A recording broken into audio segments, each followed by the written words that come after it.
I am Maya, 35 years old, and for my entire life, my family treated my financial stability as their personal safety net.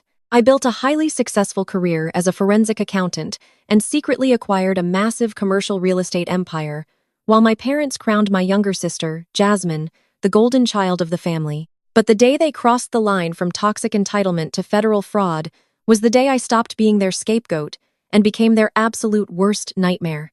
The phone call came on a Tuesday afternoon. The voice on the other end was cold and dripping with judgment. The administrator from an elite private academy informed me that my daughter had been sitting in the main office for 4 hours. She threatened to call the police for child neglect if I did not arrive immediately.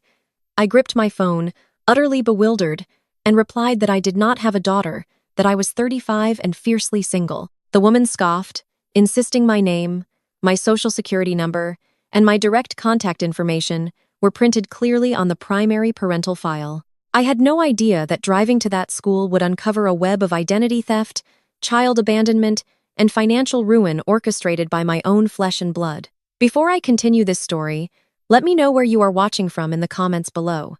Hit like and subscribe if you have ever had to financially cut off toxic family members to protect your peace. I was in the middle of unraveling a complex corporate embezzlement case for a major Atlanta firm when that phone call shattered my focus. The caller identified herself as the principal of Oak Ridge Preparatory Academy, a ridiculously expensive private school in the upscale northern suburbs. My mind raced as I shoved my audit files into my leather briefcase and rushed out to my car. My heart pounded against my ribs as I navigated the heavy afternoon traffic. How did an elite institution have my highly protected personal information? I make my living tracing hidden assets and exposing financial deception. My own data is locked down tighter than a Federal Reserve Bank. Or so I thought. I pulled into the pristine circular driveway of the academy, my tires screeching slightly against the perfectly manicured pavement. I marched through the heavy oak double doors and straight to the main reception desk. The administrative assistant gave me a look of profound disapproval before pointing toward a wooden bench against the far wall. Sitting there, swinging her small legs and clutching a worn stuffed rabbit, was Zuri, my 6-year-old niece, Jasmine and Trent's daughter. Zuri looked up, her large brown eyes pooling with unshed tears. She threw herself into my arms the moment I knelt down. I hugged her tightly, my confusion morphing into a cold, terrifying dread. The principal walked out of his office, a man whose tailored suit perfectly matched his condescending tone. He handed me a thick manila folder containing the enrollment documents. I opened the file and the breath completely left my lungs. There, staring back at me, was my name. Listed as the primary mother and financial sponsor, my home address, my employment history, my banking details, and my social security number were all meticulously filled out. At the bottom of the page, my signature had been flawlessly forged. Jasmine had not simply forgotten to pick up her child. She had stolen my identity. The principal cleared his throat and handed me another piece of paper. It was a final notice for an overdue tuition balance of $18,000 issued directly to me. He warned me that if the balance was not settled by Friday, Zuri would be expelled and my account would be sent to collections. I stood in the immaculate school office, the heavy tuition bill trembling in my hand as the reality of my sister's actions washed over me. Jasmine and her white husband, Trent, were obsessed with projecting an image of extreme wealth and high society status. Trent ran a tech startup that he constantly bragged about at family dinners, while Jasmine spent her days posting staged photos of designer handbags and luxury cars on social media to maintain her influence or facade. They lived far beyond their means, a fact I had always suspected, but never bothered to investigate. Now, it was agonizingly clear that Trent's business was failing, and they had used my pristine financial credentials to bypass the school's rigorous credit check so they could keep up appearances. I smiled politely at the principal, masking the absolute fury boiling in my veins. I assured him the financial misunderstanding would be handled immediately. I signed Zuri out under my own forged name to avoid causing a scene that would terrify my niece further and walked her out to my car. Once Zuri was safely buckled into the back seat with a snack, I pulled out my phone and dialed Jasmine's number. It went straight to voicemail. I called Trent. Straight to voicemail. A dark, sinking feeling settled in my stomach. They were not just running late. They were completely off the grid. I started the engine and drove directly to my parents' house. Calvin and Brenda lived in a sprawling suburban neighborhood, a house they constantly leveraged to maintain their own illusion of upper-class success. They were the ultimate enablers. For my entire life, they had sacrificed my well-being, my emotional needs, and my financial security to prop up Jasmine. When Jasmine wrecked a car at 19, my college savings magically disappeared to cover the damages. When Trent wanted an extravagant destination wedding, my parents took out a second mortgage, expecting me to help them pay it off because I had a good job. I was the reliable workhorse, the invisible safety net, while Jasmine was the precious gem to be protected at all costs. I pulled into their driveway, unbuckled Zuri, and walked up to the front door. I rang the bell continuously until my mother opened it. Brenda stood there in a silk robe, a glass of expensive red wine in one hand, looking entirely unbothered by my unexpected arrival. She glanced down at Zuri, then up at me with a mild look of annoyance. I did not yell. I kept my voice dangerously calm as I asked where my sister was. My mother took a slow sip of her wine and sighed as if my presence was a tremendous burden. She casually informed me that Jasmine and Trent had boarded a flight to the Maldives that morning. She said they needed a couple of weeks to decompress because Trent's startup was under so much stress. She waved her hand dismissively and told me to just watch Zuri for the next 14 days. She actually had the nerve to look me in the eye and say I did not have a husband or kids, so it was not like I had real responsibilities. My blood ran ice cold. They had abandoned a 6-year-old child at a school they defrauded, fled the country for a luxury vacation, and left me to pick up the pieces. I asked my mother if she knew Jasmine had forged my signature and stolen my identity to enroll Zuri at Oakage. Brenda rolled her eyes, annoyed that I was being so difficult. She said family helps family, and that I was being completely dramatic over some paperwork. She reached into the pocket of her silk robe, pulled out a crisp $100 bill, and shoved it into my hand. She told me to buy Zuzeri some groceries and stopped making a fuss. I looked at the wrinkled bill in my palm. Then I looked at my mother, perfectly content to let her golden child commit federal crimes and abandon her granddaughter so long as the illusion of their success remained intact. I looked down at Zuri, who was holding my hand tightly, her small face etched with confusion and fear. I did not scream. I did not throw the money back in her face. I did not demand an apology. Instead, the forensic accountant inside me woke up. A cold surgical precision replaced the shock and the hurt. I smiled a thin, empty smile at my mother, turned around, and walked back to my car with my niece. I did not shed a single tear on the drive to my house. I was already calculating my next moves. The era of Maya the Scapegoat was officially over. It was time to audit my sister's entire existence, and I was going to collect every single debt this family owed me. I set Zuri up in my guest room with dinner and cartoons. I pull out my laptop, bypass standard consumer checks, and run a deep dive forensic audit on my own identity. The results load and my jaw tightens. My pristine credit has tanked. Jasmine and Trent have taken out a $200,000 business loan in my name to keep Trent's failing tech startup afloat. They used my financial history to secure the capital, funneling it directly into Trent's LLC. Zuri looks around my home with wide eyes, completely overwhelmed by the quiet calm of the space. My family thinks I live in a cramped, modest apartment because I have never bothered to correct their assumptions. They have absolutely no idea that I own a custom-built smart home in one of the most secure, exclusive, gated communities in Atlanta. I bring Zuri a plate of warm food. She eats like she has not had a proper meal all day, her small hands gripping the fork tightly. She looks up at me with profound sadness and asks if her mom is going to be mad that she is staying with me instead of waiting at the school. The pure, heartbreaking innocence in her voice cracks my heart wide open, but it also hardens my resolve into absolute steel. I sit beside her, promise her that she is safe, and assure her that no one is going to be mad at her. I wait until her eyes get heavy, and she falls asleep under the soft blankets. Then I walk down the hall to my home office, lock the heavy oak door, and wake up my workstation. As a forensic accountant, I make my living tracking missing millions for massive corporations. I dismantle offshore tax havens, uncover hidden assets, and expose arrogant executives who think they are smarter than the paper trails they leave behind. I know exactly where to look, how to bypass the basic consumer credit bureaus, and how to dig straight into the Federal Clearinghouse databases where the real financial skeletons are buried. My fingers fly across the keyboard. I open my secure encrypted portals. I initiate a comprehensive sweep of my social security number, pulling highly classified data from the past 12 months. The progress bar flashes across my primary monitor, illuminating the dark room. When the final report populates on the screen, I stop breathing. For over a decade, I have maintained a flawless credit score. It is a number I have guarded fiercely, because my immaculate financial reputation is the cornerstone of my career and my secret commercial real estate investments. That pristine score is gone. It has been completely decimated, dragged down by massive glaring defaults. Right there, blaring at me in harsh red text, is a commercial bridge loan. $200,000 originated exactly 4 months ago. I click into the loan details, my eyes scanning the heavily encrypted banking records. The loan was approved by a mid-tier regional bank, the exact kind of institution that prioritizes automated approval algorithms over thorough face-to-face human verification.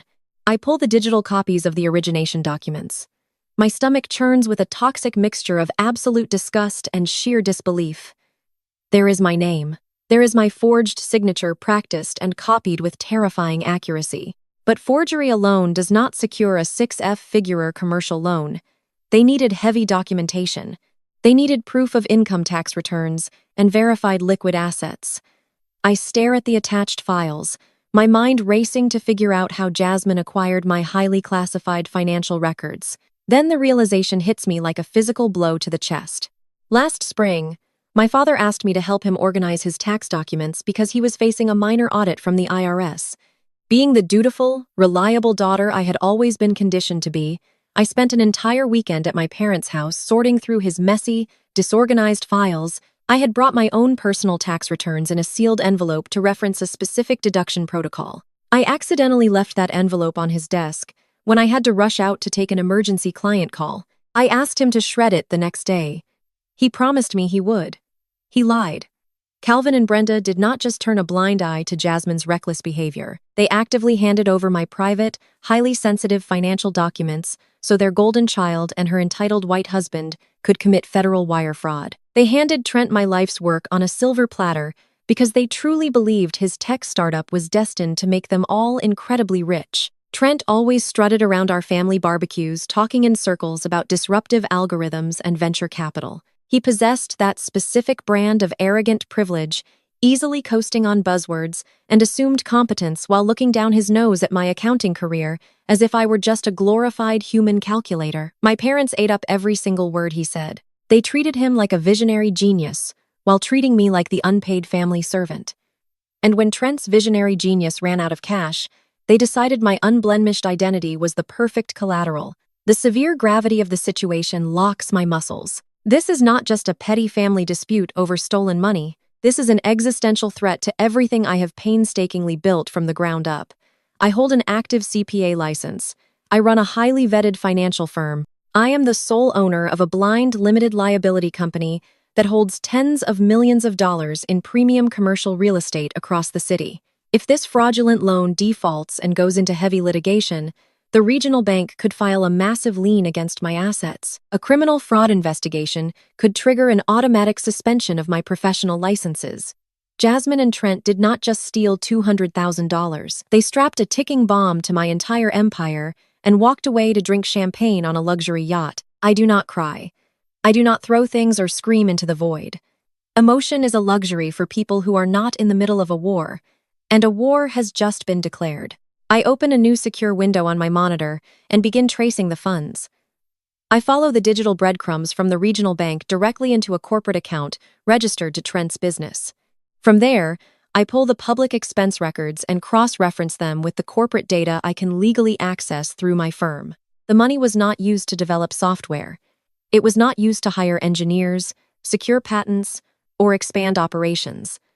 The money bled out in a steady, sickening stream of pure vanity. I see wire transfers to luxury car dealerships to lease the imported sports car Trent drives to family dinners. I see massive monthly payments to high-end event planners, catering companies, and boutique public relations firms used strictly to maintain Jasmine's fake influencer lifestyle. I see the exact transaction for the first-class plane tickets and the luxury resort in the Maldives where they are currently vacationing. They abandoned their traumatized 6-year-old daughter in a school office so they could spend my stolen money on a tropical photo shoot. My jaw clenches so hard my teeth ache.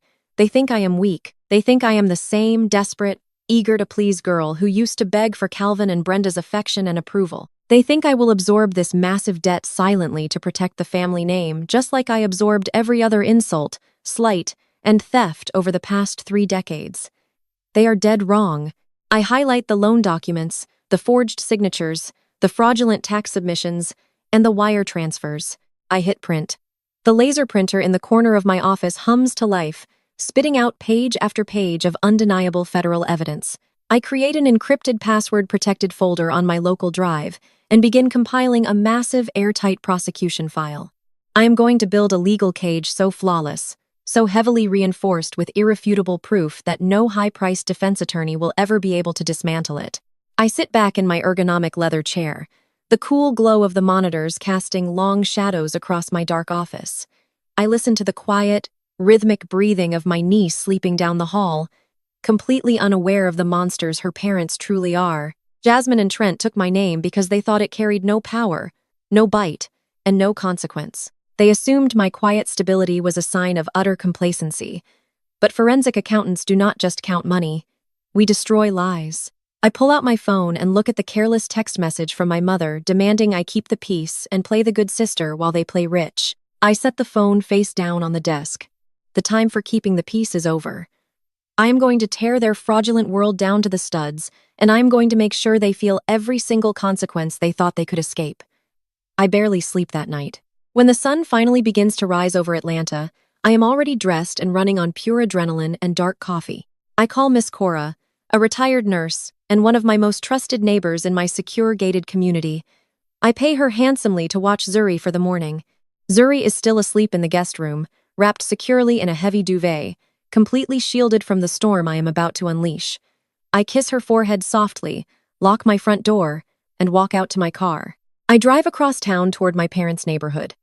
The contrast between my quiet, private estate and their flashy, heavily mortgaged subdivision is stark. Calvin and Brenda live in a sprawling house with a perfectly manicured lawn, a house they bought purely to impress people they do not even truly like.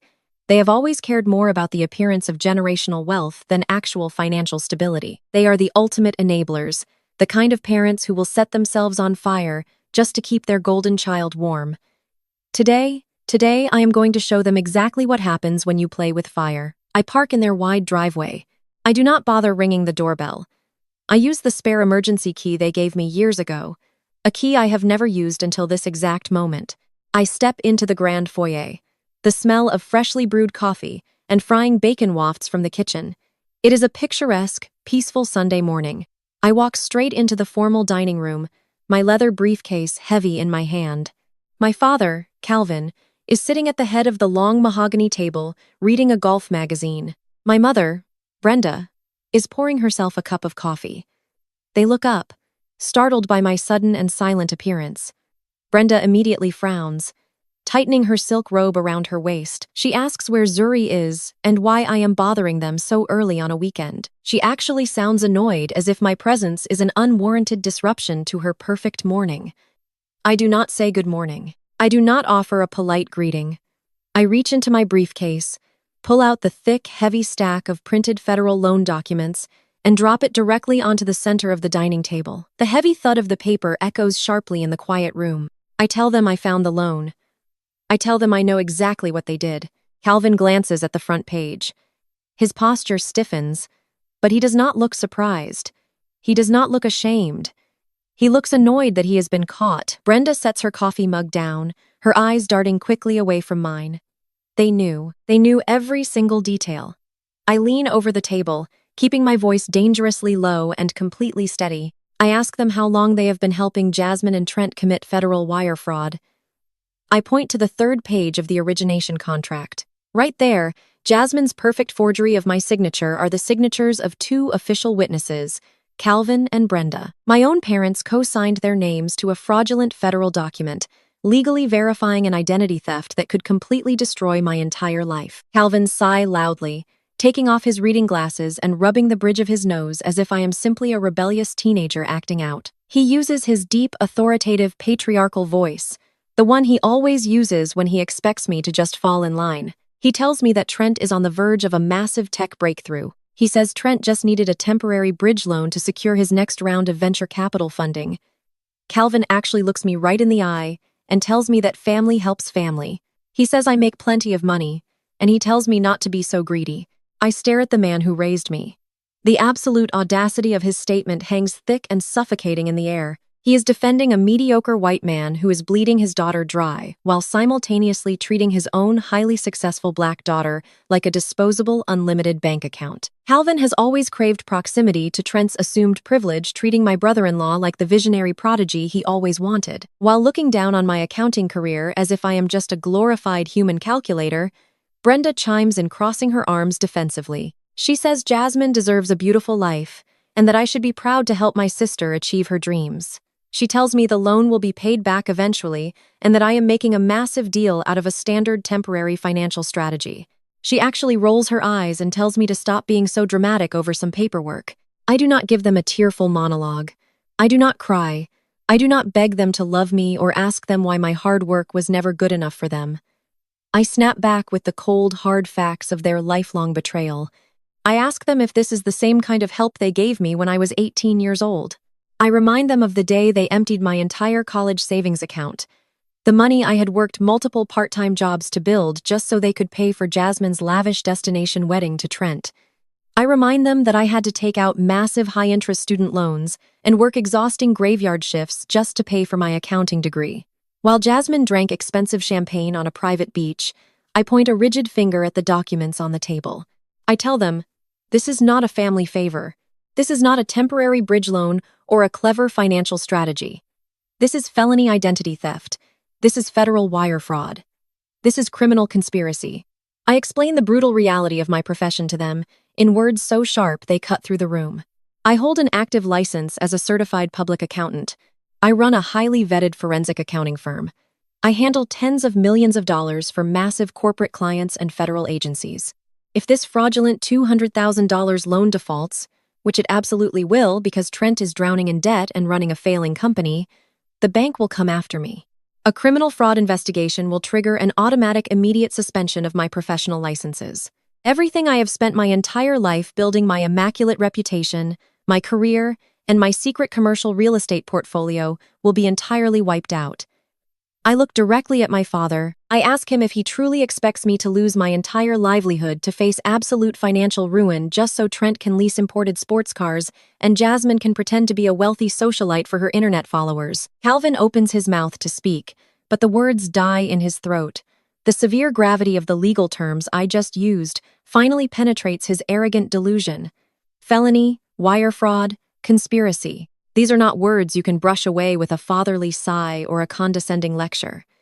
He looks down at the papers, his hands suddenly trembling slightly. Brenda's face turns a sickening shade of pale gray. She realizes that her signature on that witness line makes her an active, legally liable participant in a federal crime. She stammers frantically, trying to backtrack. She claims Trent assured them it was perfectly legal, that it was just a family investment maneuver. She says Trent told them I had already given verbal permission for the loan, and they were just helping speed up the paperwork. I cut her off immediately. I tell her that ignorance is not a valid defense in a federal indictment. I tell them that by handing Trent my highly classified tax returns and signing as official witnesses, they actively participated in a scheme that defrauds a federally insured banking institution. I make sure my voice is perfectly clear when I tell them the penalty for wire fraud is up to 20 years in federal prison. The dining room goes completely terrifyingly silent.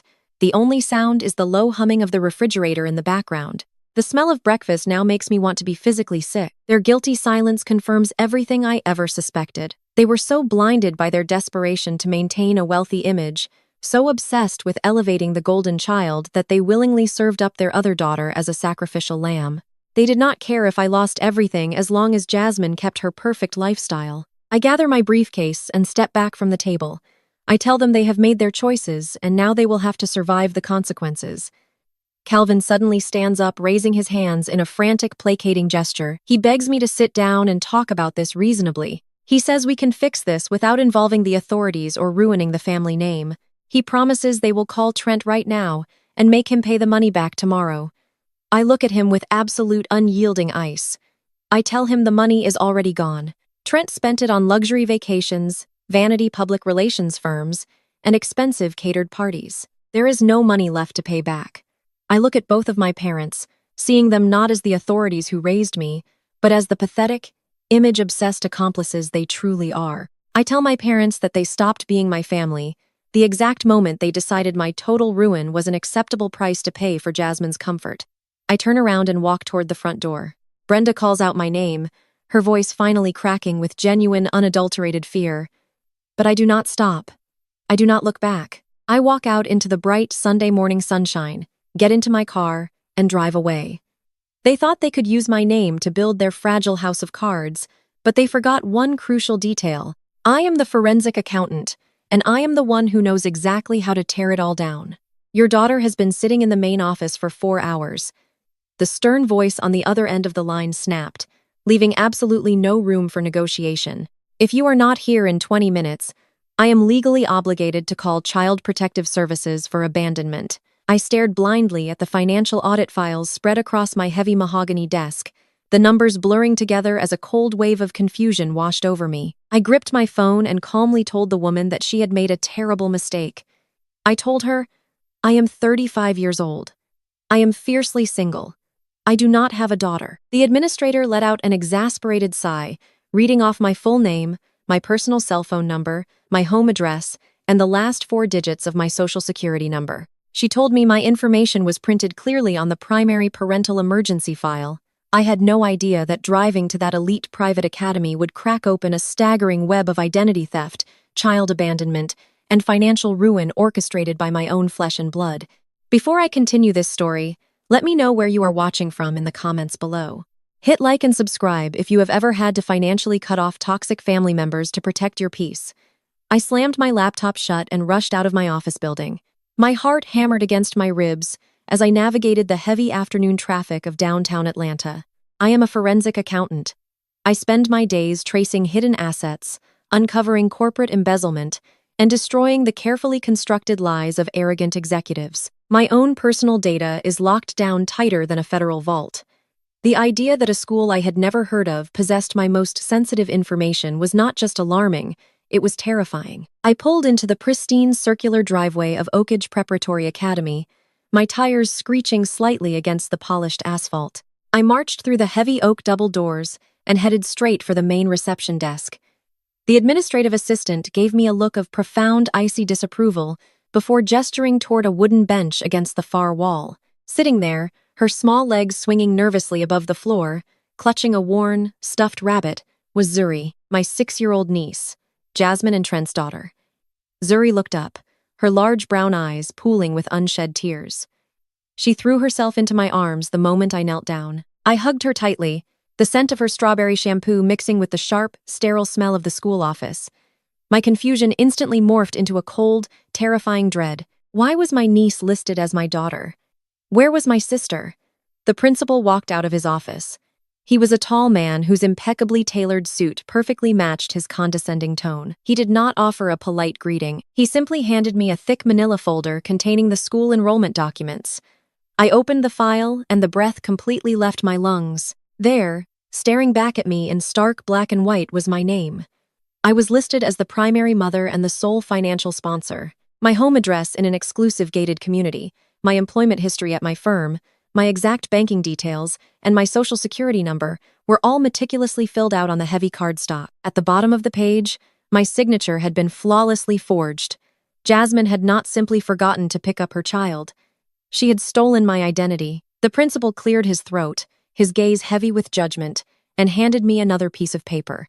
It was a final notice for an overdue tuition balance of $18,000 issued directly to me. He warned me that if the balance was not settled by Friday, Zuri would be expelled and my account would be immediately sent to collections. I stood in that immaculate office, the heavy tuition bill trembling in my hand as the reality of my sister's actions washed over me in sickening waves. Jasmine and her white husband, Trent, were obsessed with projecting an image of extreme wealth and high society status. Trent ran a tech startup that he constantly bragged about at family dinners, spinning endless tales of venture capital and disruptive algorithms. Jasmine spent her days posting staged photos of designer handbags and luxury cars on social media to maintain her influencer facade. They lived far beyond their means, a fact I had always suspected, but never bothered to investigate because I kept my distance. Now, it was agonizingly clear that Trent's business was a hollow shell, and they had used my pristine financial credentials to bypass the school's rigorous credit check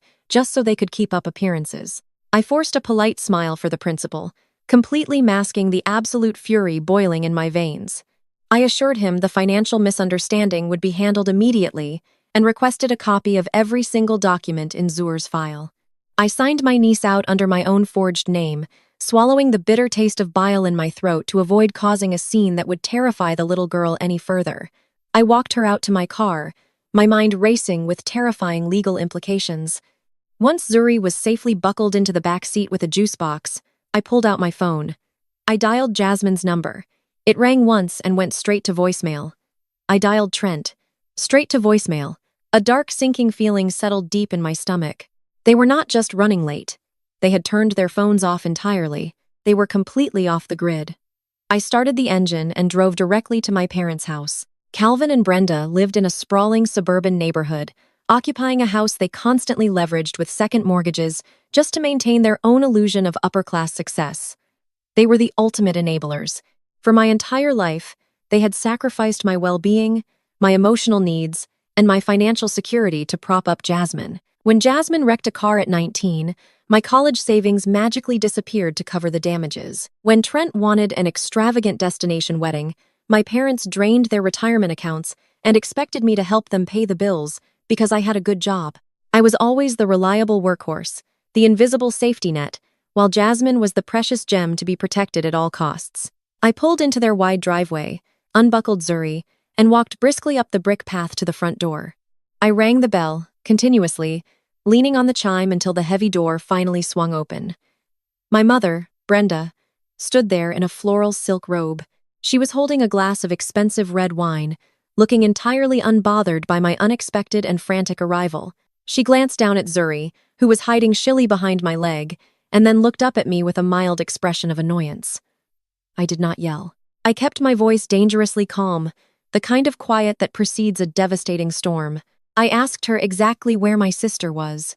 My mother took a slow, deliberate sip of her wine and sighed as if my mere presence on her porch was a tremendous burden. She casually informed me that Jasmine and Trent had boarded a first-class flight to the Maldives that morning. She said they desperately needed a couple of weeks to decompress because Trent's startup was under so much stress lately. She waved her manicured hand dismissively and told me to just watch Zuri for the next 14 days. She actually had the nerve to look me in the eye, chuckle softly, and say, I did not have a husband or kids, so it was not like I had real responsibilities anyway. My blood ran ice cold. The sheer audacity of her statement paralyzed me for a fraction of a second. They had abandoned a 6-year-old child at a school they actively defrauded, fled the country for a luxury tropical vacation, and left me to pick up the pieces without a single word of warning. I asked my mother if she had any idea that Jasmine had forged my signature and stolen my identity to enroll Zuri at Oakage. Brenda rolled her eyes, heavily annoyed that I was being so difficult and ruining her peaceful evening. She said family helps family, and that I was being completely dramatic over some silly school paperwork. She reached into the deep pocket of her silk robe, pulled out a crisp $100 bill, and shoved it toward my chest. She told me to buy Zuri some groceries, go home, and stop making such a massive fuss over nothing. I looked at the wrinkled bill fluttering in her hand. Then I looked at my mother, a woman who was perfectly content to let her golden child commit federal crimes and abandon her own granddaughter, so long as the illusion of their glamorous success remained intact. I looked down at Zuri. She was holding my hand so tightly her little knuckles were turning white, her face etched with a quiet, terrified confusion that broke my heart. I did not scream. I did not throw the money back in my mother's face. I did not demand an apology or beg for basic human decency. Instead, the forensic accountant inside me woke up sharp and unforgiving. A cold, surgical precision replaced the shock and the hurt. I knew with absolute certainty that if Jasmine was brazen enough to forge my name for private school tuition, she absolutely did not stop there. I smiled a thin, empty smile at my mother. I turned around and walked back to my car with my niece. I did not shed a single tear on the drive to my house. I was already calculating my next moves. The era of Maya, the family scapegoat, was officially over. It was time to audit my sister's entire existence. The drive back to my estate is a blur of hyper-focused planning. I pass through the heavy iron security gates of my neighborhood, feeling the familiar, reassuring weight of the safety I have built for myself. I pull into my driveway and walk through my front door. Miss Cora, my retired neighbor, meets me in the kitchen. I thank her, transfer a generous amount to her bank account for her time, and walk her out. The house is quiet again. I drop my keys on the counter and make my way down the hall to the guest room. Zuri is sitting up in bed, her small hands clutching the edge of the blanket. She looks so incredibly tiny in the center of the large mattress. I sit on the edge of the bed and ask her how she is feeling. She looks down at her hands and asks in a voice barely above a whisper when her mommy is coming back. She tells me Jasmine promised she would only be gone for one sleep. Then the real heartbreak spills out in casual, devastating fragments. Zuri tells me this happens all the time. She mentions how Trent and Jasmine frequently leave her locked in hotel rooms with nothing but a tablet and a room service menu while they attend lavish parties and industry networking events. She says they tell her to hide in the bathroom if housekeeping knocks on the door. The sheer level of reckless endangerment makes my blood run freezing cold. Jasmine and Trent did not just abandon her yesterday out of sudden panic. This is a sustained pattern of severe neglect. They use this beautiful, innocent child as a convenient prop for their social media pages to project the image of a perfect, wealthy family. But the second the cameras are off, she is nothing but an inconvenience to them. I pull Zuri into my arms, resting my chin on top of her head. I promise her with every ounce of conviction in my soul that she is never going to be left alone in a strange room ever again. I step out of the bedroom and walk straight into my home office. The maternal fury inside me merges seamlessly with my forensic training. I look at the forged school enrollment documents sitting on my desk. Oak Ridge Preparatory Academy gave me until Friday to pay the $18,000 tuition balance. If I simply refuse to pay or if I expose the forgery to the school administration without a legal shield in place, the school administrators are legally designated mandated reporters. They will instantly call Child Protective Services. I know exactly what happens to Black children who get swallowed by the foster care system. The system does not care that Trent is a white tech founder or that Jasmine wears designer clothes. The system only sees an abandoned child connected to massive federal wire fraud. I absolutely refuse to let my niece become a ward of the state because her parents are narcissistic criminals. I need an ironclad legal barrier, and I need it today. I pick up my phone and dial my primary corporate attorney, Elijah. He is a brilliant, ruthless litigator who has handled all of my commercial real estate acquisitions and complex business contracts. I tell him I am facing a dire family emergency that intersects with massive financial fraud and child abandonment. He cancels his Sunday afternoon plans and meets me at his downtown office within the hour. Sitting across from Elijah in his glass-walled conference room, I lay out the entire situation. I show him the forged commercial loan documents, the fake school enrollment forms, and the unanswered text messages to Jasmine and Trent. I show him the social media posts proving they boarded a flight to the Maldives. Elijah is furious on my behalf. He immediately pulls his team in and begins drafting an emergency petition for temporary guardianship. We build an inescapable legal narrative.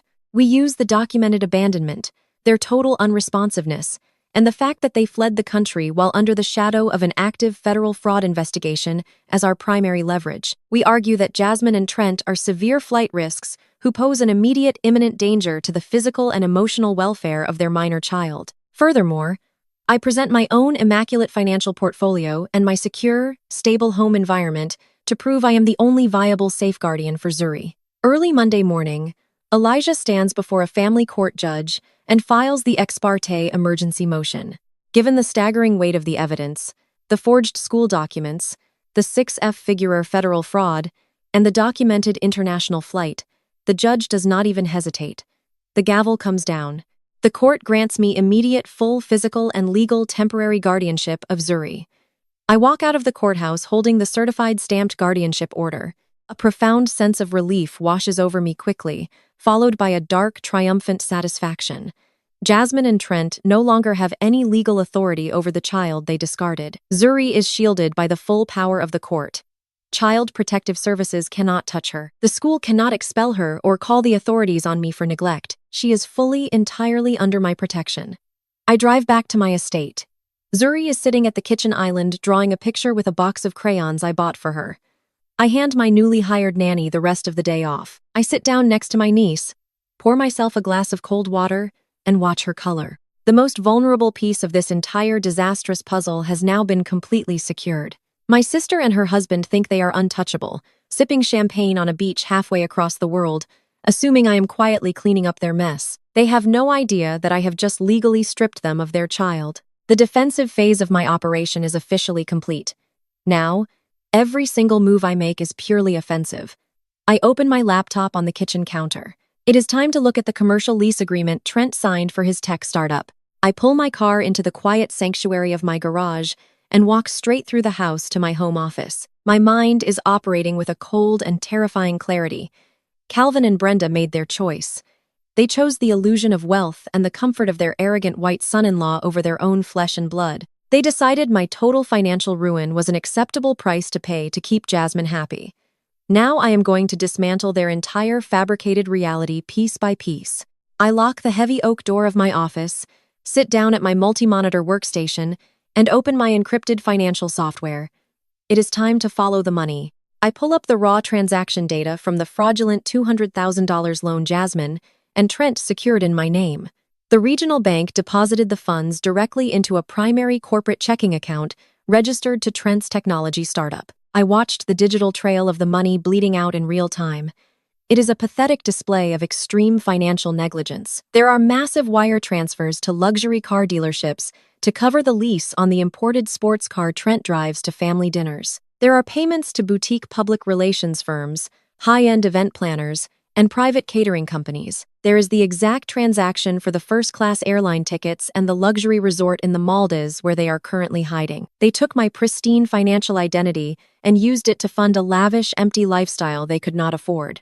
But as I scroll further down the ledger, a specific recurring transaction catches my eye. It is a massive wire transfer scheduled for a commercial property management group. I look at the destination address for Trent's corporate headquarters, Suite 400 inches, a premium glass enclosed high-rise in the heart of downtown Atlanta. I stare at the address flashing on my monitor. The breath completely leaves my lungs. My heart stops beating for a fraction of a second, and then a slow, dangerous smile spreads across my face. I lean back in my leather chair and let out a dry, disbelieving laugh that echoes in the quiet room. Trent is operating his tech startup out of a building that I own. 5 years ago, I purchased that exact commercial high-rise through a blind limited liability company. It is one of the most lucrative assets in my entire real estate portfolio, because the ownership is heavily shielded behind layers of corporate privacy structures and managed by a third-party firm. Trent has absolutely no idea who his landlord is. He has no idea that the sister-in-law he constantly belittles, the black woman he looks down on as just a boring accountant, is the person who actually owns the floor beneath his feet. The absolute poetic irony of the situation washes over me. For years, Trent has strutted around our family barbecues, swirling his expensive bourbon and talking in circles about disruptive algorithms and venture capital. My parents treated him like a Silicon Valley genius. Jasmine paraded around Atlanta, pretending she was married to the next billionaire tech titan. Meanwhile, Trent has been sitting in my building using money he stole from my identity to pay my own property management company just to avoid being evicted from a commercial suite that I own. I open my secure property management portal and pull up the specific tenant ledger for Trent's software company. The numbers on the screen tell a completely different story than the one he sells to my parents. Trent is currently 5 months behind on his commercial rent. His company is drowning in debt. The ledger notes show that he has been dodging calls from my property managers for months, making empty promises about incoming venture capital and delayed funding rounds. I used a tiny fraction of the $200,000 he stole from me to pay off just 1 month of AR, doing the bare minimum to keep my property managers from changing the locks on his office doors. But he is still in massive breach of his lease agreement. A normal person would call the police right now. They would hand over the loan documents and let the authorities handle the identity theft. But I am not a normal person. I am a forensic accountant whose family deliberately served her up as a sacrificial lamb. I do not just want justice. I want total, inescapable annihilation. I want them to feel the exact same level of terror and helplessness they tried to force onto me. I pull up the original commercial lease agreement Trent signed when he moved into the building. I scan the legal clauses with surgical precision. Because Trent is more than 90 days delinquent on his rent payments, the holding company holds the unilateral right to execute an immediate commercial eviction. Even better, The contract includes a specific asset seizure clause. I have the legal right to lock the doors and seize all business assets, servers, and equipment left inside the premises to cover the outstanding rental debt. Trent signed away his rights the moment he defaulted. I pick up my phone and call Elijah, my corporate attorney. I tell him to draft a formal immediate notice of lease termination and commercial asset seizure for Suite 400. Elijah asks if I want the property management team to deliver the notice and post it on the glass doors. I tell him no. I instruct him to prepare the documents and have them hand-delivered to my house by the end of the day. I tell him I am going to deliver the eviction notice personally. Just as I hang up the phone with my lawyer, my cell phone buzzes on the desk. It is a notification from the family group chat. Jasmine has sent a new message. It is a picture of her and Trent standing on the deck of a yacht in the Maldives holding crystal fleets of champagne, the bright blue ocean stretching out behind them. The caption reads that they are landing back in Atlanta on Friday morning. It goes on to say that Trent is hosting a massive VIP launch party at his office this Saturday night to secure his Series B funding. Jasmine demands that everyone in the family be there to support Trent's big night. She even adds a snarky little note at the end, telling me to make sure Zuri is dressed nicely when I drop her off. I stare at the photo of my sister, her perfect smile masking the soul of a manipulative criminal. She thinks she has won. She thinks she can steal my identity, abandon her child, drain my credit, and come back to a hero's welcome while I quietly absorb the damage to protect the family name. She has no idea that she just gave me the exact time and place for her execution. I reply to the group chat with a simple thumbs-up emoji. I tell them I will absolutely be there on Saturday night. I close my laptop, the trap now fully set. They wanted to play rich in my building.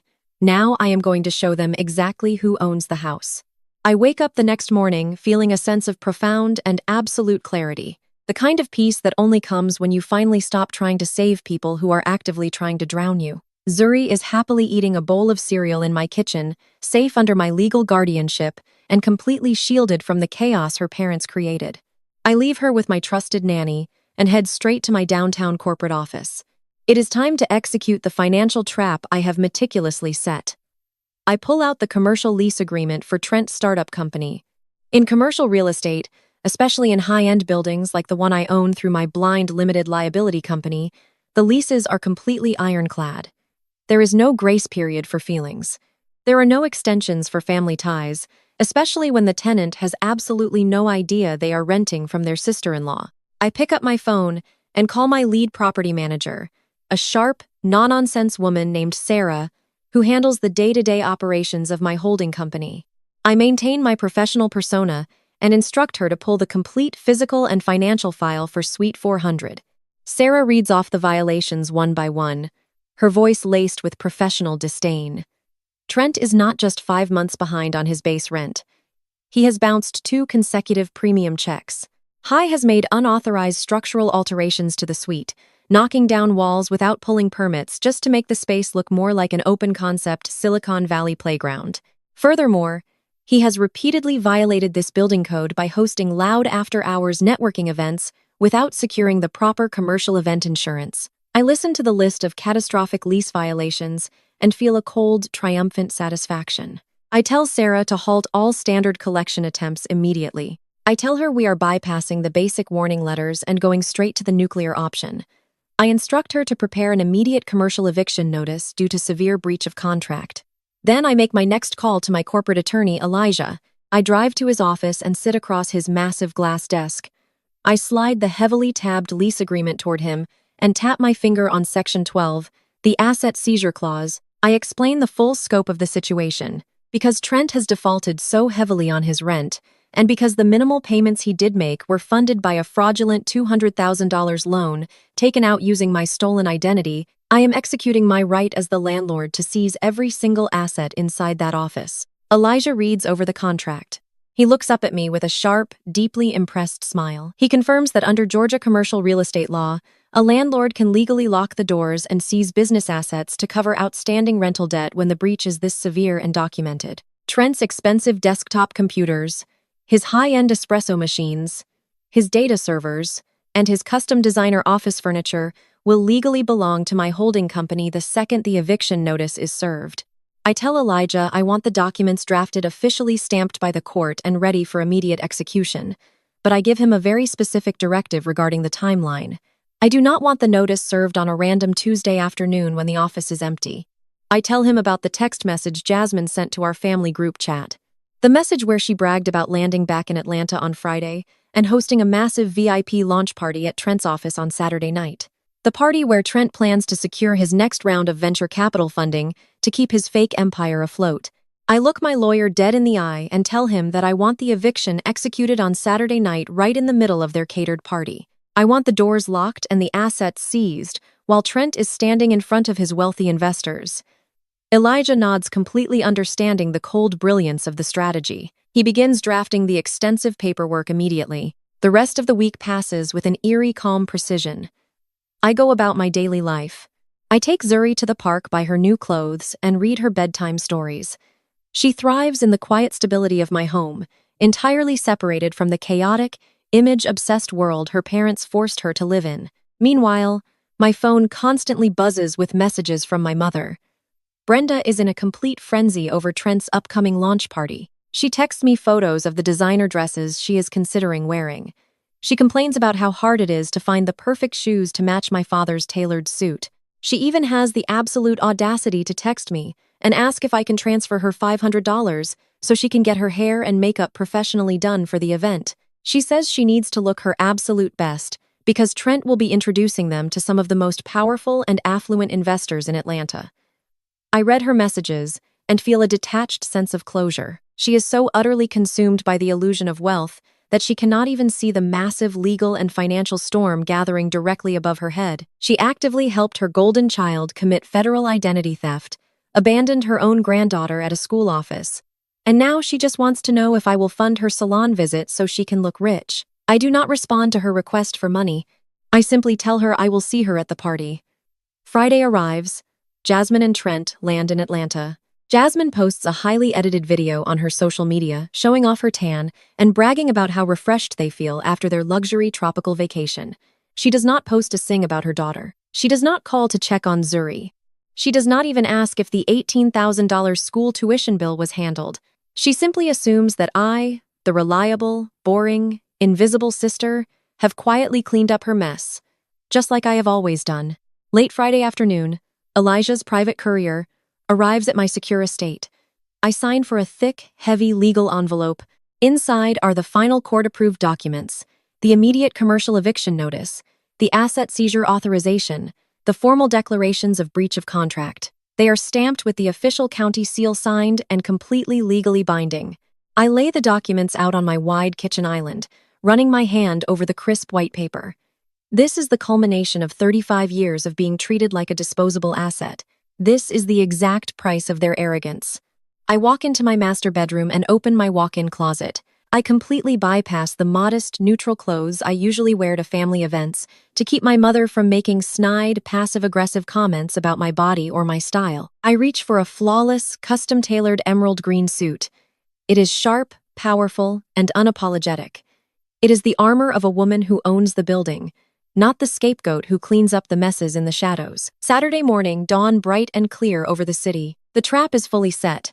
The locksmiths are scheduled and ready to be deployed. The authorities are on standby for the federal fraud charges I filed earlier in the week. Trent and Jasmine think they are about to secure their financial future and permanently cement their elite status in Atlanta high society. They have absolutely no idea that I hold the physical deed to their destruction in my hands. I look at myself in the mirror, my expression perfectly calm and unreadable. I have the exact time and place for their execution, and I am not going to miss a single second of it. Saturday night falls over Atlanta like a heavy curtain. I stand in the quiet foyer of my and look at myself in the full-length mirror. I am wearing a custom-tailored emerald green suit. The cut is razor-sharp, the fabric expensive and unyielding.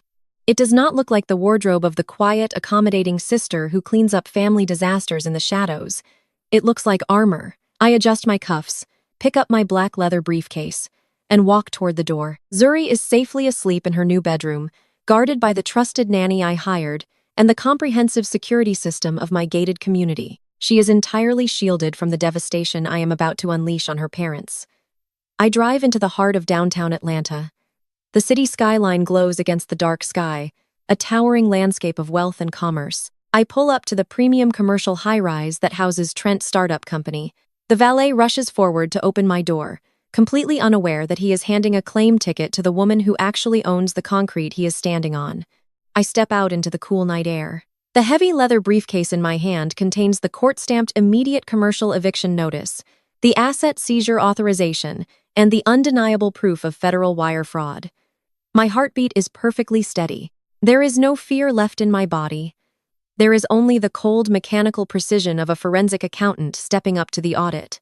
I walk through the pristine glass doors of the lobby and step into the elevator. I press the button for the 4th floor. As the numbers light up and the car ascends, I can feel the low rhythmic vibration of heavy bass reverberating through the elevator shaft. The doors slide open, and the sheer audacity of the scene before me is almost suffocating. Trent and Jasmine have transformed the expansive commercial suite into a lavish high society playground. A live DJ is set up in the corner spinning upscale lounge music. Wait staff in crisp black uniforms circulate through the crowd carrying silver trays loaded with Wagyu appetizers and crystal flutes of imported champagne. In the center of the room, positioned directly under the modern track lighting, is a massive towering ice sculpture meticulously carved into the shape of Trent's startup logo. I stand at the edge of the room and take it all in. Every single detail in this space, from the designer floral arrangements to the top shelf, liquor pouring freely at the open bar, was purchased using my stolen identity. They took my pristine financial reputation and liquefied it to throw a fake billionaire networking event.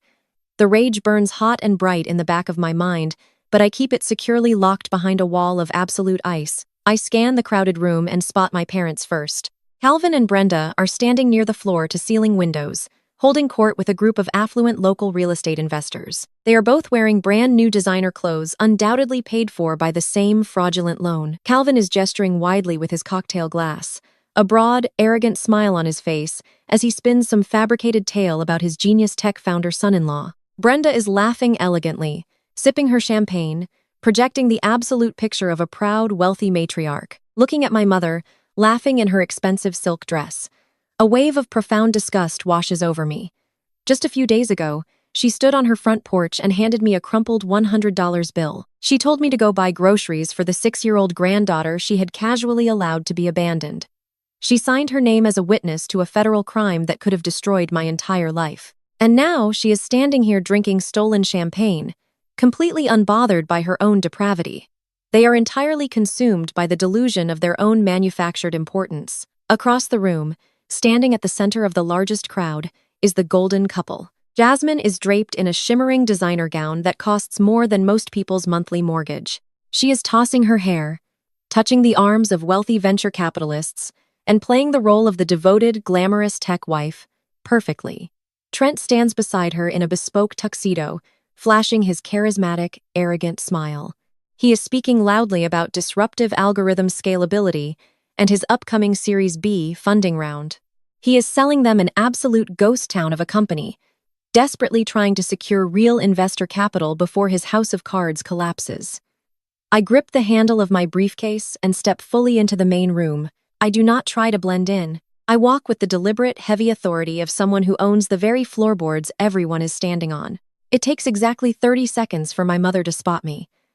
I see the exact moment her eyes land on my emerald green suit. Her fake polished smile drops, instantly replaced by a flash of genuine panic. She frantically excuses herself from the group of local investors and marches directly toward me, her heels clicking aggressively against the polished concrete floor. She intercepts me near the reception desk, deliberately positioning her body to block me from entering the main party area. She reaches out and grabs my arm with a tight, punishing grip, her fingernails digging into the expensive fabric of my suit. Her eyes are wide with furious, controlling anger. She leans in, close her voice, a venomous, frantic hiss. "Where is Zuri?" she demands, her tone dripping with entitlement. "Why are you here? You are going to ruin Trent's big night. You need to turn around and go back home right now. You are embarrassing the family."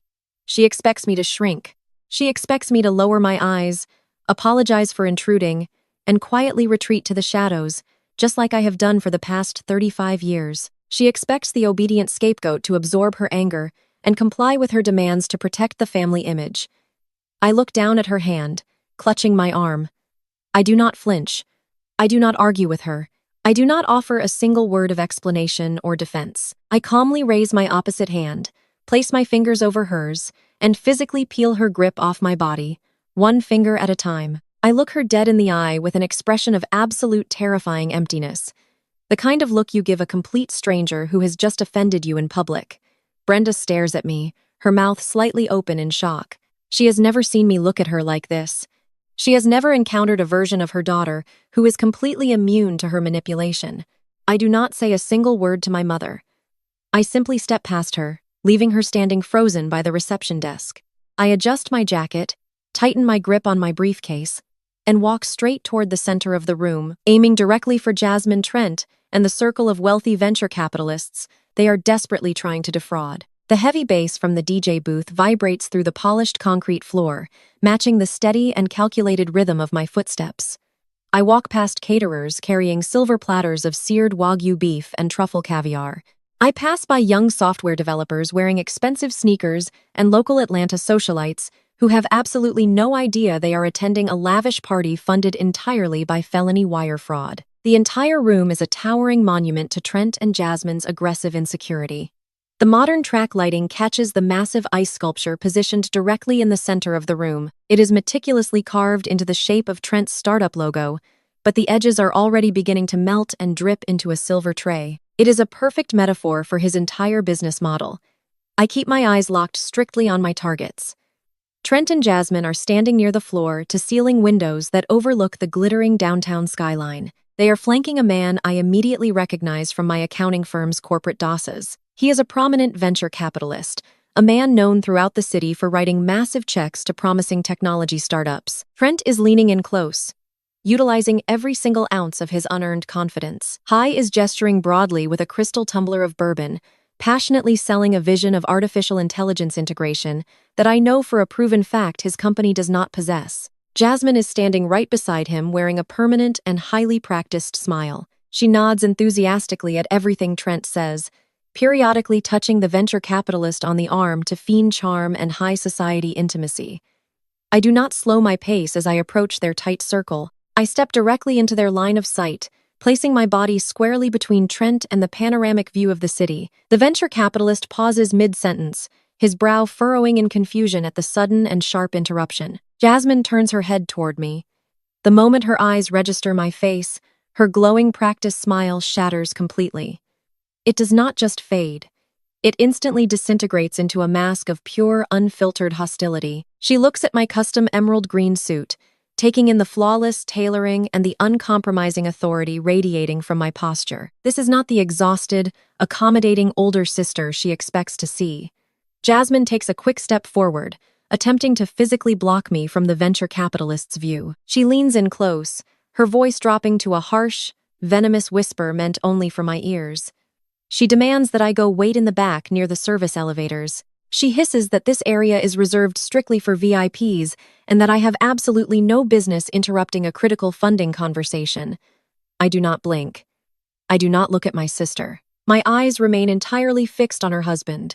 Trent notices the immediate tension. He flashes a brilliant, artificially white smile, attempting to smooth over the awkwardness with his usual arrogant charm. He opens his mouth, likely to introduce me to the investor as some eccentric extended family member, but I do not give him the chance to control the narrative. I speak clearly, my voice slicing effortlessly through the heavy bass of the lounge music and the ambient chatter of the room. The tone I use is the exact same cold surgical voice I use when dissecting a fraudulent corporate ledger in a federal boardroom. I look Trent dead in the eye and tell him I am here for the rent. I state loudly and firmly that he is 5 months behind on his commercial lease. The venture capitalist immediately stops drinking his champagne. His eyes dart rapidly from Trent to me. His sharp business instincts instantly detect the heavy smell of financial blood in the water. Trent visibly pales, but he relies on the only defense mechanism he has ever known. He forces a loud, booming laugh that echoes awkwardly in the immediate space. He turns to the investor, shaking his head as if I am just a delightful, quirky nuisance. He tells the investor not to mind his sister-in-law. He claims I am always making these dry, inappropriate jokes at family gatherings. He actually tries to reach out and clap me on the shoulder, attempting to physically guide me away from the circle while projecting the image of a patient-tolerant tech founder dealing with a difficult relative. I step back smoothly, evading his touch. I do not smile. I do not match his forced, jovial energy. I lift my black leather briefcase and set it directly onto a high-top cocktail table positioned right next to them. The solid, heavy thud of the briefcase commands the attention of everyone in our immediate vicinity. I unlatch the brass locks with a sharp, metallic click. I reach inside and pull out a thick stack of court-stamped legal documents topped by the certified property deed for the commercial high-rise. I hold the documents up, making sure the county seals and the heavy black text are perfectly visible. I look at Trent and tell him this is no joke. I inform him that I am the sole owner of the blind limited liability company that holds the deed to this entire building. I tell him his commercial lease has been officially terminated due to severe financial default as of exactly 5 minutes ago. I also inform him that my private security team is currently downstairs, locking the loading docks and completely shutting down the freight elevators. The silence that drops over our corner of the room is absolute and deafening. It ripples outward as the people standing nearby stop talking and turn to stare. The venture capitalist looks at the legal documents in my hand, then looks directly at Trent. The investor's expression transforms from polite interest to total unadulterated disgust. In the high-stakes world of venture capital, financial instability is a red flag, but being actively evicted by your own family member for gross negligence is a radioactive hazard. The investor does not say a single word. He simply sets his half-empty crystal flute down on a passing caterer's tray, turns on his heel, and briskly walks away, putting as much distance as possible between himself and the impending legal disaster. Trent watches his multi-million-dollar lifeline walk out the door. His mouth opens and closes, but no sound comes out. He is completely paralyzed by the sudden catastrophic destruction of his reality. But Jasmine does not freeze. Jasmine absolutely loses her mind. Her carefully curated influencer persona shatters into a million jagged pieces. She lunges forward, her voice rising to a shrill, hysterical scream that cuts over the DJ's music and brings the entire launch party to a dead halt. She screams that I cannot do this to them. She points a manicured finger at my chest, her face red and contorted with furious entitlement. She screams that they only used my name to get the business loan because I owed it to the family. She yells that I have plenty of money and they just needed my credit to keep the business afloat. I stand perfectly still, letting her words echo through the cavernous, quiet room. Dozens of tech industry professionals, wealthy investors, and local Atlanta socialites are staring at her in absolute shock. The music has been completely cut off. Jasmine is so consumed by her own desperate anger that she does not even realize what she has just done. In her frantic attempt to justify her actions and paint me as the villain, she has just loudly and publicly confessed to committing felony identity theft and federal loan fraud in front of 30 highly credible witnesses. The reality of her public confession hits Trent a second later. The charismatic, easygoing tech founder persona completely drops away, revealing the desperate, aggressive fraud underneath. His face flushes a dark, angry purple. He steps forward, closing the distance between us, his physical posture suddenly threatening and volatile. He demands that I hand over the eviction notice. He reaches out aggressively, attempting to snatch the court-stamped documents directly out of my hands. His voice drops to a low, vicious growl as he threatens to destroy my career for embarrassing him in front of his peers. He thinks physical intimidation will force me to back down. He thinks because I am a woman, because I am his wife's sister, I will cower and surrender the paperwork to protect the family peace. He has absolutely no idea who he is dealing with or what is coming through the doors next. The heavy glass doors swing shut behind the venture capitalist. And with that soft click, the entire illusion of Trent's tech empire completely shatters. Trent watches his multi-million-dollar lifeline walk out the door, his mouth opening and closing in silent, hyperventilating panic. He is completely paralyzed by the sudden and catastrophic destruction of his reality. But Jasmine does not freeze. Jasmine absolutely loses her mind. Her carefully curated high society persona disintegrates into a million jagged pieces. The polished, glamorous tech wife vanishes, replaced by a frantic, deeply entitled woman who has never been told no in her entire life. She lunges forward, her voice rising to a shrill, hysterical pitch that slices over the ambient noise of the room. She points a manicured finger directly at my chest, her face flushed a dark, furious red. She screams that I cannot do this to them. She yells that I am ruining the most important night of their lives out of pure jealousy. And then, completely blinded by her own desperate rage, she crosses the point of no return. She screams at the top of her lungs that they only used my name for the business loan because I owed it to the family. She yells that I have plenty of money and that they just needed my immaculate credit score to keep the business afloat until the funding came through. The entire room goes dead silent. The caterers stop moving. The local Atlanta socialites lower their champagne glasses. The young software developers and potential investors stare at her in absolute unadulterated shock. The music has already been cut off by the confused DJ, leaving Jasmine's words to echo loudly against the floor-to-ceiling windows. She is so utterly consumed by her lifetime habit of treating me as a disposable asset that she does not even realize the magnitude of what she just did.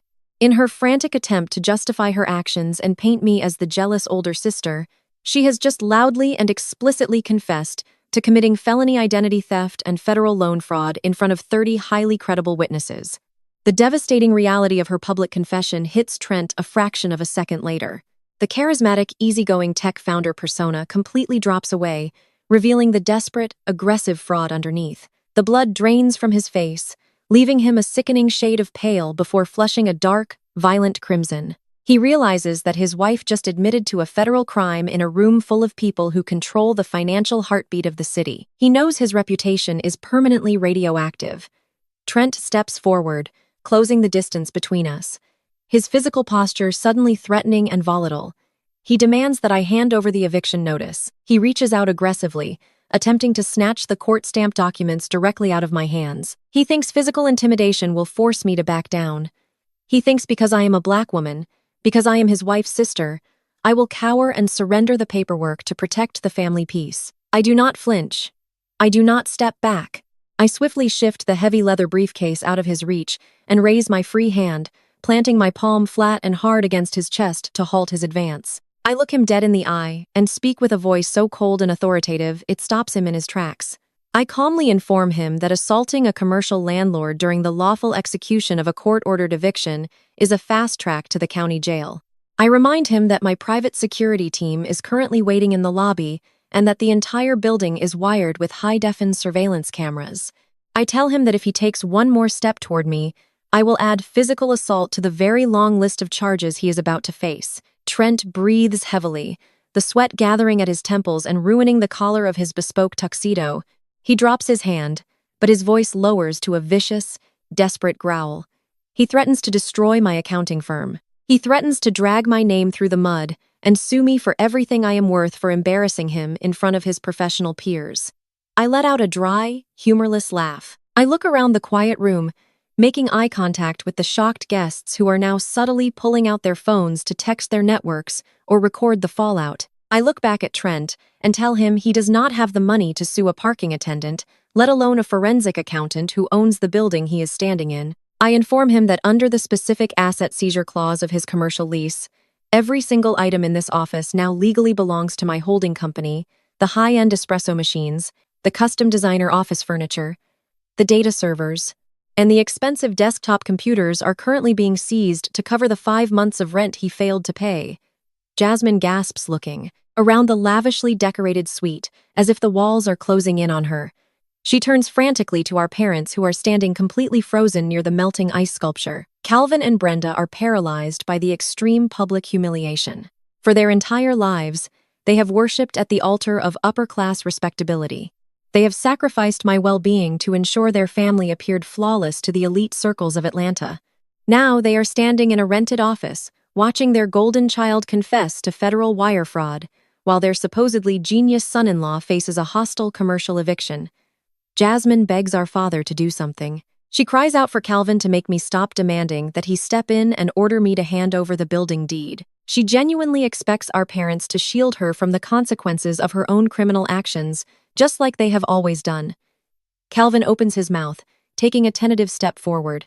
He raises his hands in a placating gesture, his voice trembling as he tries to use his old authoritative tone. He snorts, calls my name, and tells me we can handle this privately. He begs me not to destroy my sister's life over a temporary financial misunderstanding. I cut him off immediately. I tell my father that there is absolutely nothing temporary about forging my signature on a $200,000 federal loan document. I tell him there is nothing private about stealing my identity to bypass a credit check at Oak Ridge Preparatory Academy. I raise my voice just enough so that every single person in the room can hear the absolute truth. I announce that Jasmine and Trent stole my identity to fund this exact party. And then they abandoned their 6-year-old daughter in a school office so they could fly first class to the Maldives. A collective gasp ripples through the crowd of remaining guests.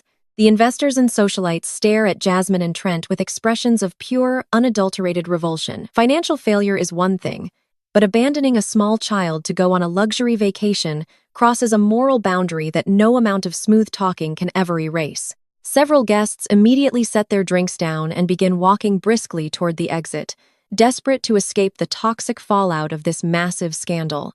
Jasmine covers her face with her hands, finally realizing the absolute magnitude of her destruction.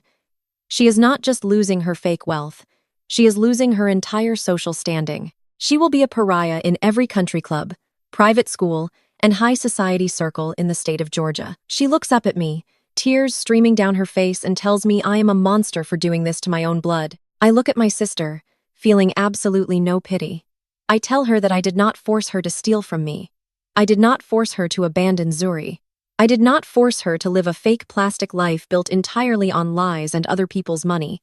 I tell her that she built this house of cards entirely on her own, and I am simply the one handing her the final bill. Trent is frantically pulling out his cell phone, his hands shaking so violently he can barely unlock the screen. He is likely trying to call his own lawyer, completely unaware that no attorney in the city can stop a legally executed commercial eviction that is already in progress. He looks at me with eyes full of terrified, desperate hatred. He realizes that I have outmaneuvered him on every single level. He thought I was just an invisible, boring accountant he could use and discard. He never realized he was dealing with a woman who builds impenetrable legal fortresses for a living. I stand in the center of the room, my emerald suit immaculate, my posture unbroken. The caterers are quietly packing up their equipment. The DJ is dismantling his sound system. The massive ice sculpture carved into the shape of Trent's logo has cracked down the middle, a puddle of cold water spreading across the floor. The stage is perfectly set. They are completely exposed, completely ruined, and entirely trapped by their own arrogant choices. And the absolute best part is that I am not even finished with them yet. I do not break eye contact with Trent as his hand hovers over his phone screen. He is paralyzed, trapped between the humiliating reality of his commercial eviction and the undeniable fact that his wife just confessed to a federal crime in front of Atlanta high society. I turn my head slightly toward the heavy glass double doors at the entrance of the suite. I give a single deliberate nod. 2 men in sharp, unassuming business suits step through the doors. They do not look like private security, and they certainly do not look like venture capitalists. They are federal agents, and they have been waiting patiently in the lobby for my exact signal. Before the agents cross the room, I turn my attention back to my sister. Jasmine is sobbing now, her designer makeup running down her face in dark streaks. I reach into my black leather briefcase one final time. I pull out a thick stack of documents bound in a heavy blue legal folder. I step forward and press the folder directly against Jasmine's chest, forcing her to take it. She looks down at the paper, her hands trembling so violently she can barely hold it. I tell her this is not just an eviction notice. I inform her that this is a court-ordered, judge-approved mandate granting me full, immediate physical and legal guardianship of Zuri. Jasmine gasps the air, leaving her lungs as if she has been physically struck. I keep my voice deadly calm. I tell her that when she abandoned her 6-year-old daughter in a school office to fly first class to a tropical island, she proved she was entirely unfit to be a mother. I let her know that the family court judge saw the forged enrollment documents, saw the flight records, and did not hesitate for a single second to strip her of her parental rights. Zuri is safe in my home, and Jasmine will not be allowed anywhere near her. The 2 plainclothes officers finally reach our circle. They flip open their leather wallets, the federal badges catching the bright modern lighting of the room. The lead agent speaks in a crisp, authoritative voice. He addresses Trent and Jasmine by their full legal names. He announces that he holds active federal warrants for their immediate arrest on charges of aggravated identity theft, bank fraud, and federal wire fraud. The sound of metal handcuffs clicking into place cuts through the dead silence of the room. The remaining caterers and guests watch in absolute morbid fascination as the golden couple of the Atlanta tech scene is physically restrained. Trent is sweating profusely, stammering out weak, pathetic excuses about bridge loans and simple misunderstandings. Jasmine is wailing, crying out that her designer dress is being ruined, completely incapable of processing the brutal reality of federal prison.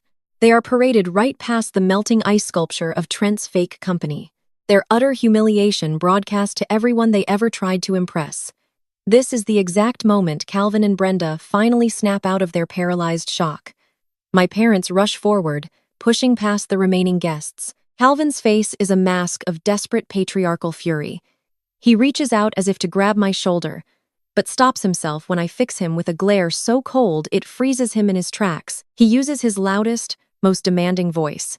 He yells at me to stop this madness right now. He demands that I call off the police, telling me that these are just misunderstandings that can be fixed with a simple check. He shouts that we are family, and family does not do this to one another. I look at the man who raised me, a man who consistently chose his own ego and his white son-in-law over the safety and sanity of his black daughter. I look at my mother who is sobbing into her hands, terrified of the social scandal that will permanently ruin her country club reputation.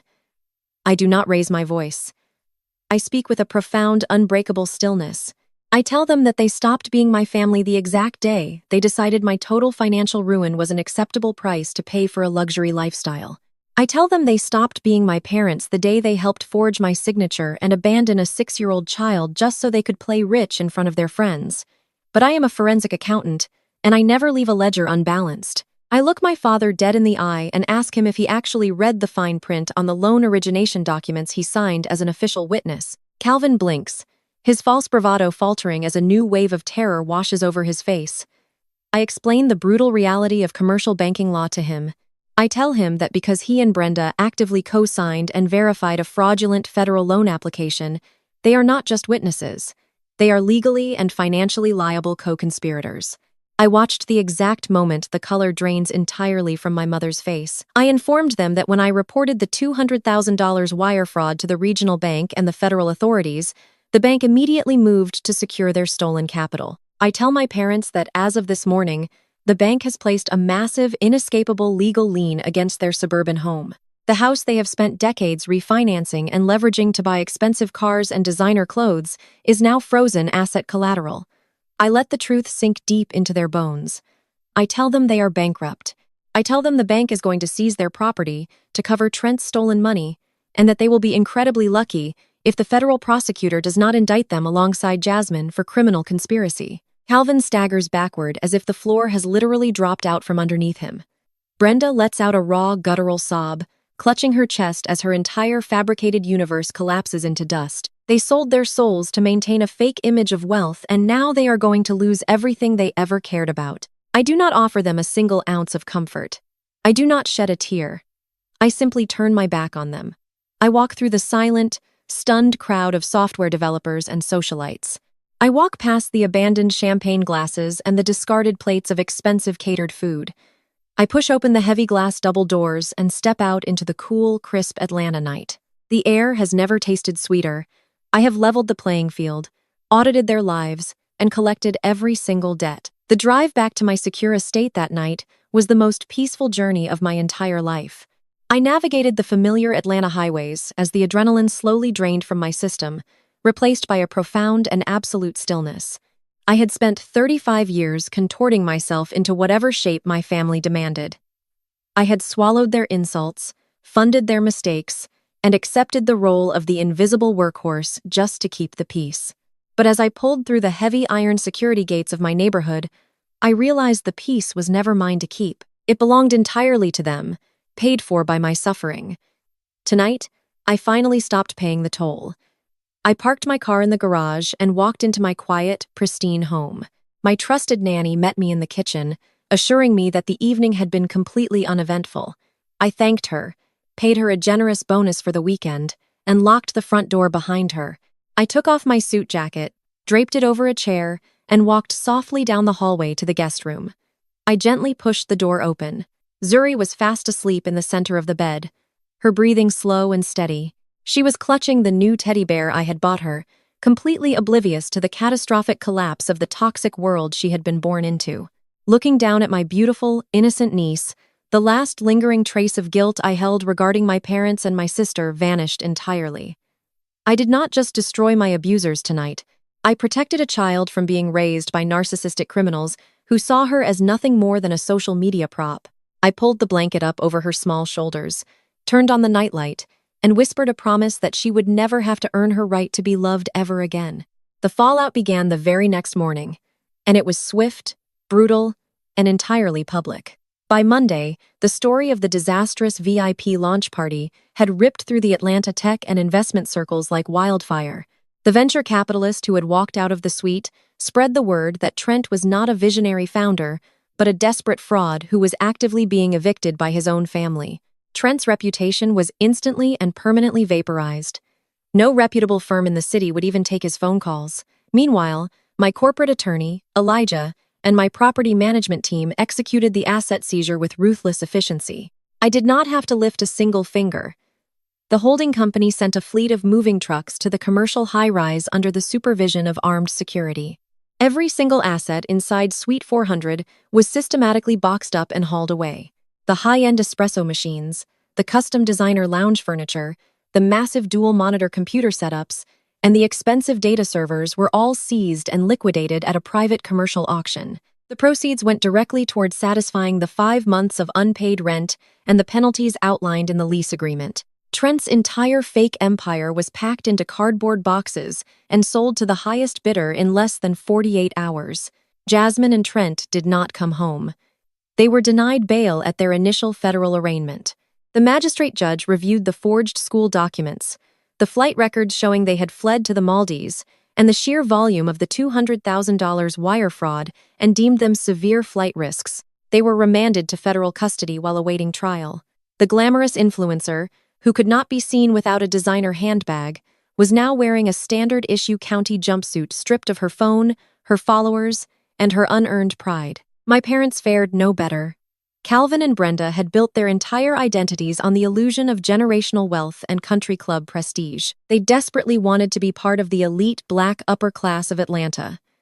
But they had financed that dream on a mountain of high-interest debt and broken promises. When the regional bank executed the legal lien against their suburban home to recover the stolen loan funds, the collapse was spectacular. I received exactly 3 voicemails from my father before I blocked his number permanently. His tone shifted from demanding to bargaining to outright begging. He pleaded with me to release the building assets, to drop the fraud charges, to call the bank, and explain it was all a big family misunderstanding. He actually told me that my mother was having heart palpitations from the stress and that their neighbors were starting to ask questions. I listened to his frantic voice and felt absolutely nothing. I deleted the voicemails and instructed Elijah to send a formal cease and desist letter forbidding them from contacting me or approaching my property. Within a month, the bank foreclosed on their heavily mortgaged home. The bright red auction sign pounded into their perfectly manicured front lawn was the ultimate social humiliation. The people they had spent decades trying to impress turned their backs on them completely. The country club revoked their membership due to unpaid dues and the swirling rumors of federal fraud. Their affluent friends stopped returning their calls, unwilling to associate with a family entangled in such a massive public scandal. Calvin and Brenda were forced to pack whatever belongings they could fit into a rented truck and move into a cramped, modest apartment on the outskirts of the city. They had sacrificed my future to protect their image, and in the end, they lost both. Fast forward 6 months. The dust has completely settled, and the toxicity has been entirely excised from my life. The legal system moved with a heavy, crushing finality. Trent, facing a mountain of undeniable digital evidence and a team of ruthless federal prosecutors, took a plea deal to avoid a maximum sentence. He is currently serving 6 years in a federal penitentiary for wire fraud and aggravated identity theft. His tech startup was formally dissolved, leaving him with nothing but a felony record and a ruined future. Jasmine attempted to play the victim during her hearings. She hired a public defender and tried to claim that Trent had manipulated her, that she was just a naive wife who did not understand the paperwork she was signing. But my lawyer, Elijah, introduced the text messages, the perfectly forged signatures, and the audio recordings of her bragging about the fraudulent loan. The family court judge was absolutely merciless. Due to the severe neglect, the documented abandonment, and her subsequent felony convictions, Jasmine was formally and permanently stripped of her parental rights. I stood in that quiet family courtroom, wearing a sharp navy blue suit, and raised my right hand. I swore an oath to protect, provide for, and cherish my niece. The judge signed the final decree granting me full permanent legal and physical custody of Zuri. She was no longer just my niece. In the eyes of the law, and in my heart, she was my daughter. Today, my life looks entirely different than it did a year ago. I am sitting in the sunlit kitchen of my secure estate. The large glass doors are open to the backyard, letting in the warm afternoon breeze. Zuri is sitting at the kitchen island swinging her legs just like she did on that terrifying day in the school office. But today there are no tears. She is laughing, her face smeared with a little bit of chocolate from the cookies we just baked together. She is wearing a bright yellow dress, her hair beautifully braided. She has been enrolled in a wonderful, nurturing local school where the teachers actually communicate with me. She takes piano lessons on Tuesdays and plays in a youth soccer league on the weekends. The anxious, neglected little girl who used to hide in hotel bathrooms is gone. In her place is a vibrant, confident, and deeply loved child who knows exactly where her home is. She calls me Mom now, a transition that happens so naturally and beautifully. It still brings tears to my eyes when I think about it. I pour myself a cup of tea and look out over my pristine backyard. My forensic accounting firm is thriving, having secured 2 massive new corporate contracts. My commercial real estate portfolio is expanding, managed perfectly by a team I trust implicitly. I have built a fortress of peace, wealth, and love, and I did it all with my own 2 hands. My parents are living out their days in bitter, isolated regret. They have no access to me, no access to my wealth, and absolutely no access to the brilliant, beautiful granddaughter they were willing to discard. They made their choices, and now they are living with the exact consequences they earned. I learned the hardest lesson a person can learn about blood and loyalty. I learned that just because people share your DNA does not mean they share your values, your morals, or your capacity for love. Sometimes the people who are supposed to protect you are the ones holding the knife. But I also learned that you do not have to accept the role they write for you. You do not have to be the scapegoat. You do not have to absorb their abuse to keep a toxic peace. You have the power to audit your own life, clear the debts, and walk away entirely intact. If you have ever felt like the disposable member of your family, if you have ever been used financially drained or emotionally abandoned by the people who are supposed to cherish you, please know this. Your worth is not determined by their inability to value you. You have the absolute right to set unbreakable boundaries. You have the right to protect your peace, your assets, and your future. Do not set yourself on fire to keep them warm. Have you ever had to legally or financially cut off toxic family members to protect yourself and the people you truly love? How did you find the courage to finally draw that line and walk away? Share your stories and your victories in the comments below.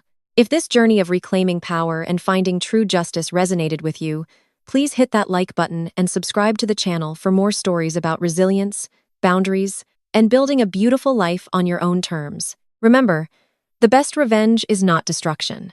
The absolute best revenge is building a life so incredibly successful and peaceful that their absence is nothing but a relief. Thank you for listening to my story.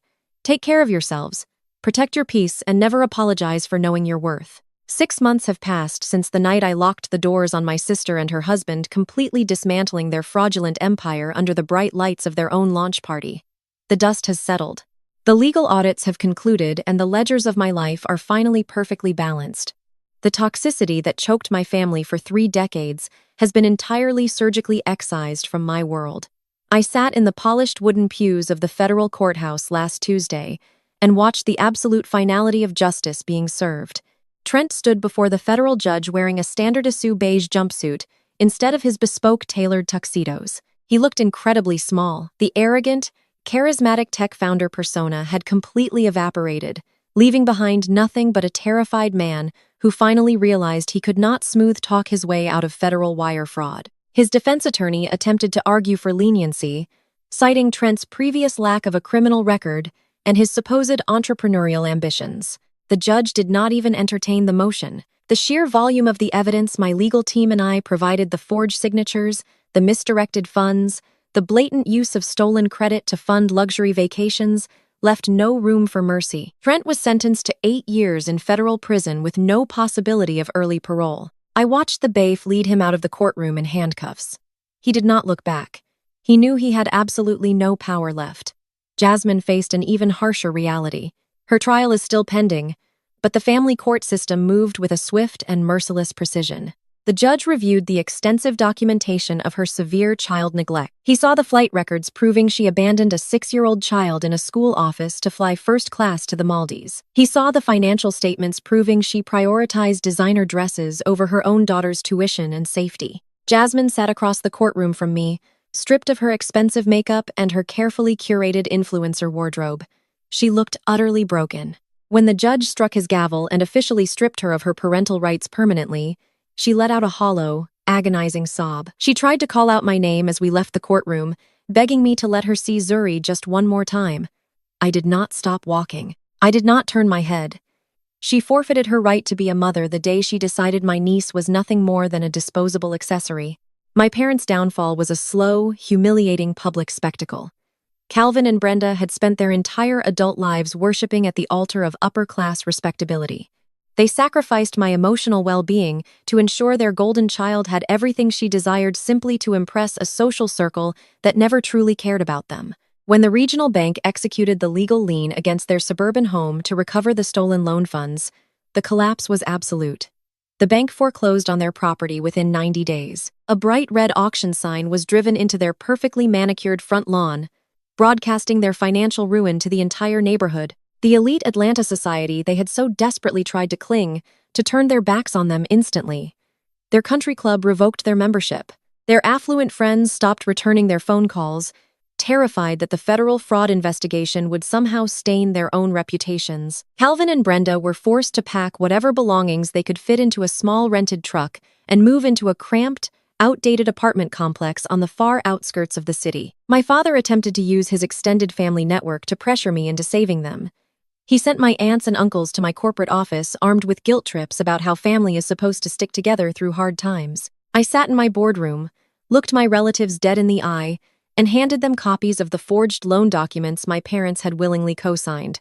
I asked them if they would empty their own bank accounts to save people who actively tried to send them to federal prison.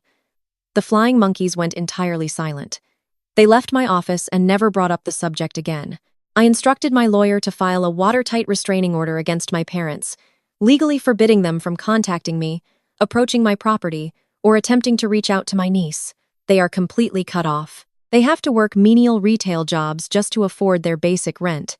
Calvin works the floor at a local hardware store, and Brenda answers phones for a dental clinic. The absolute destruction of their pride is the exact price they paid for enabling a monster. Today, my reality is a fortress of profound peace. The sun is setting, casting a warm golden glow through the large floor-to-ceiling windows of my secure estate. The house smells like roasted garlic and fresh herbs from the dinner simmering on the stove. I am sitting at my wide marble kitchen island. Sitting right beside me is Zuri. She is wearing her favorite purple pajamas, her hair neatly braided and secured with colorful beads. She is chewing on the end of a yellow pencil, concentrating deeply on a first-grade math worksheet.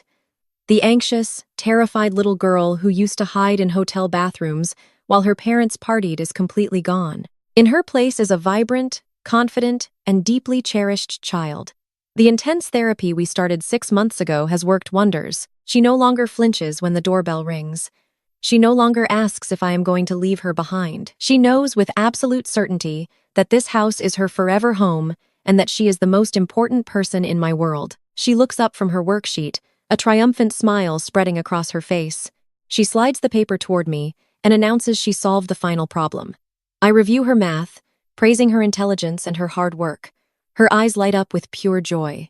She wraps her small arms around my waist and hugs me tightly. She calls me mom now. It is a transition we never forced. A natural evolution born out of consistent safety, warm meals, and unconditional love. Every time she says it, a deep healing warmth spreads through my chest. I pour myself a cup of herbal tea and look around my beautiful, quiet home. My forensic accounting firm has just closed its most profitable quarter in history. My commercial real estate portfolio has expanded, and I recently purchased 2 new high-rise buildings in the downtown district. I am respected by my peers, feared by my adversaries, and completely financially impenetrable. I do not need validation from my father. I do not need approval from my mother. I do not need to shrink myself to make my sister feel powerful. I look directly at the audience, speaking to anyone who has ever been forced into the role of the family scapegoat. I spent 30 years believing that my quiet stability made me boring. I believed that because I did not demand attention, I did not deserve respect.